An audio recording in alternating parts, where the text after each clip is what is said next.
Impressive is the perfect word for our first place Abe Lincoln Scholarship winner. Band, choir, Spanish club, National Honor Society, food pantry volunteer, part-time worker. All normal activities for this 4.05 GPA student who will graduate in June with a core 40 academic honors diploma. Teachers and counselors use words and phrases like impressive, logical and analytical, enthusiasm that is contagious, strong, thoughtful role model for her peers, a rare type of student who combines exceptional natural ability with a willingness and eagerness to learn. Impressive indeed. But this student's story is so much more amazing and impressive when you understand the road that brought her to this point. At an early age, her parents divorced, and she was caught in the middle of their continued animosity and quarreling. Eventually, she moved to Ohio with her mother and new stepfather. Her mother was an indifferent caregiver, and much of the household chores fell to her. At age 12, her stepfather began sexually abusing her, telling her that this was normal and everyone did it. The abuse continued and escalated for more than 3 years. Finally, during her sophomore year, her boyfriend noticed bruises on her arms and encouraged her to confront the situation. With his support, she made a call to her father in Indiana. 2 weeks later, a social worker pulled her from class and called her mother. Our award winner shared the entire story with authorities and all that had been happening to her. Her mother did not believe her and even tried to get her to change her story. Her mother continued to disbelieve her and even testified against her in court. Her mother has rarely communicated with our honoree and has no active role in her life. Our award recipient now lives with her father and helps with the care of her stepmother, who suffers from a medical disability, and her special needs stepbrother. Her own words tell the story the best. In her own words, "It is hard to believe that a good person who volunteers, works, and gets good grades at school has to fight with a past that threatens to overtake and drown her in misery and self-regret. I was sexually abused by my stepfather, but that was only the beginning. I have, since the age of 6, taken care of my family and have still done well in school. I have experienced deaths, abuse, manipulation, pain since an early age, and have still overcome almost every obstacle that life has thrown at me. My story is not a happy one. Many weaker people would crack and strain from the pressures of everyday life in my world. I often hear people say, "Don't judge people until you walk a mile in their shoes." But to walk in the shoes I have been in, it would be a horrible experience. I would not wish it upon my worst enemy. The struggles I have overcome have not affected my school life. If anything, it has made me work harder to prove that no matter what life puts me through, I can overcome, I can prosper. Our award winner is truly an impressive young woman. By focusing on the future, she keeps her past in the past. She told us during the interview that school has always been her escape. She explained to our committee, "I am driven to prove to myself that I am more powerful than what happened to me." She is an excellent musician with a premier soloist voice serving her concert choir. But this year, she made another hard decision to give up choir because it was offered during the same block of time as AP Chemistry, which she needs to pursue her future goal. Her goal is to study analytical chemistry or microbiology and pursue a career in drug research to find that cure or design that perfect drug. She is fascinated with how a single molecule can change everything.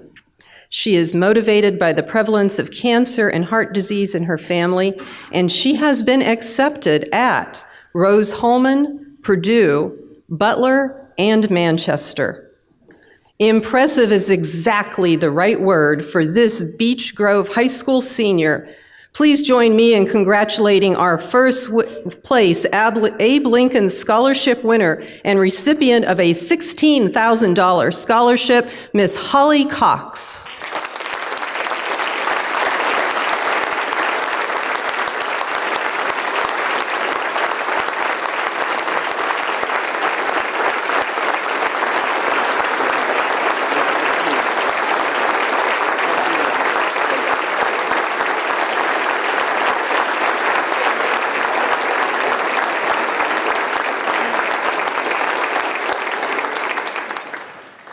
Well, Holly, it's been a long and difficult road, and you've had a lot of very sad and difficult days. But here's a happy one for you. How are you feeling? Pretty shocked and surprised, but very happy. What have you learned about yourself through this extremely difficult experience? I've learned that, even in the difficult times, that even I can persevere, that even through abuse and disadvantages of others, that I can push myself forward. I'm sure there were a couple times and days where you just felt like giving up, right? Yeah. Absolutely.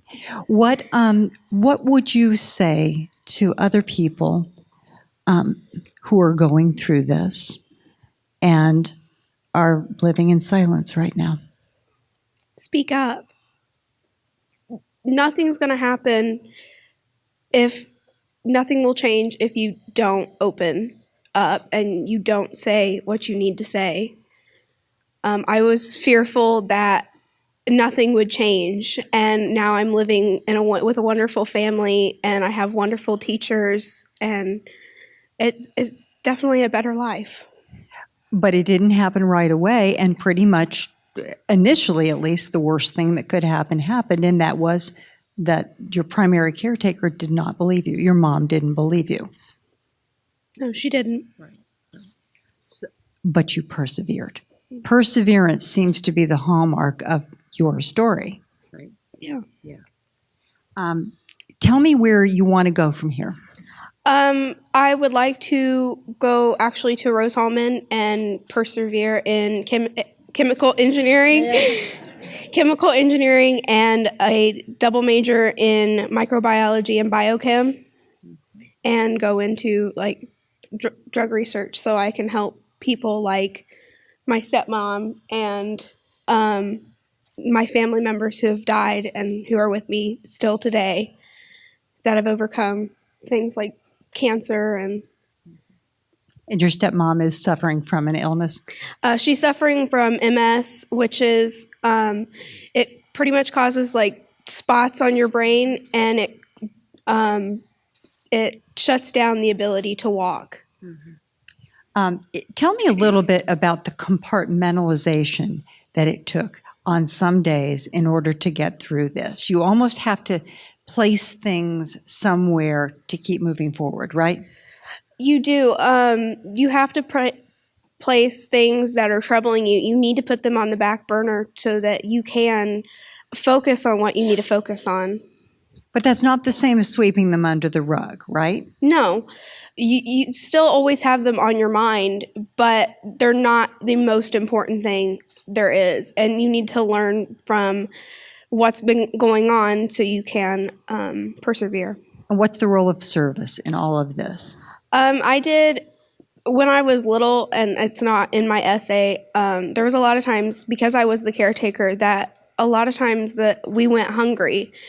And I work at the food pantry because I understand what it's like, and I don't want people to experience the same thing that went on. You hope, I have a feeling you're going to get an opportunity to use every one of these experiences you've had to reach out to others. But in order to do that, which I'm sure you've learned, you've got to keep your heart open. You've got to, vulnerability has been mentioned a couple of times. How do you feel about that? Vulnerability is hard, but if you're not vulnerable to some things, then you're not going to experience the good things, not only the bad things, but also the good things. Well, we expect you to find the cure someday, okay? Thank you. You are so bright and you've got so much going on. So here's to the next part of your life that is much, much happier. Okay, congratulations.